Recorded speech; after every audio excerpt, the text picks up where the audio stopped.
राधे राधे दोस्तों। तो माता पार्वती ने क्यों दिए दशानन रावण को श्राप, आइए इस कहानी के माध्यम से जानते हैं। एक बार भगवान शंकर माता पार्वती के साथ वैकुंठ भगवान विष्णु से मिलने जाते हैं। माता जब वैकुंठ पहुंचती हैं तो वैकुंठ की शोभा देखे अत्यंत आकर्षित हो जाती हैं और वापस कैलाश आकर भगवान शिव से कहती हैं कि मुझे ऐसे ही भवन चाहिए जैसे देवी लक्ष्मी का है।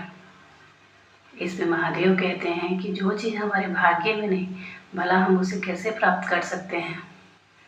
माता हट करती हैं कि आप देवों के देव महादेव हैं, अघड़दानी हैं, भोलेनाथ हैं, आप सारे भक्तों की मनोकामना पूर्ण करते हैं, तो क्या मेरी छोटी सी मनोकामना आप पूरी नहीं कर सकते। इसमें महादेव विश्वकर्मा को आदेश देते हैं कि एक सुंदर भवन का निर्माण किया जाए, सुंदर नगर का निर्माण किया जाए। विश्वकर्मा भगवान शंकर के आदेश अनुसार एक समुद्र के बीचों बीच एक नगर का निर्माण करते हैं, सोने का। उस नगर में सारे महल सोने के बने होते हैं, इसे लंका के नाम से जाना जाता है। माता पार्वती जब नगर को देखती हैं अत्यंत प्रसन्न होती हैं। माता पार्वती उस नगर के पूजा के लिए, गृह प्रवेश के लिए की पूजा के लिए पता करती हैं कि ऐसा कौन सा ब्राह्मण है जो गृह प्रवेश का पूजा कराए। महादेव कहते हैं कि मेरा भक्त है दशानन, जो मेरा परम भक्त है, कुलों में ब्राह्मण कुल का है, तो वही बनेगा पुरोहित, वो जो पूजा कराएगा। दशानन की दृष्टि उस नगर पे पड़ती है तो उसके मन में लालच जाग जाती है।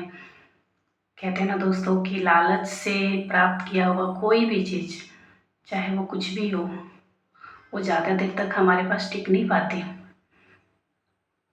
मन में लालच जागता है, पूजा तो करा देता है, लेकिन जब भगवान शंकर कहते हैं कि दक्षिणा में कुछ मांगो, तो दक्षिणा में उसके मन में तो लालच पहले से ही था। सोने के नगर को देख के वो वही महल का मांग कर देता है, सोने की लंका की। कहता है कि मुझे दक्षिणा के स्वरूप में ये सोने का लंका ही चाहिए। भगवान शंकर उसको दे देते हैं।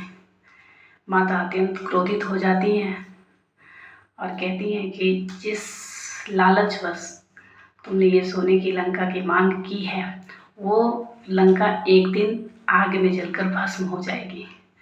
जो रामावतार में हनुमान जी ने उसका विध्वंस कर दिया।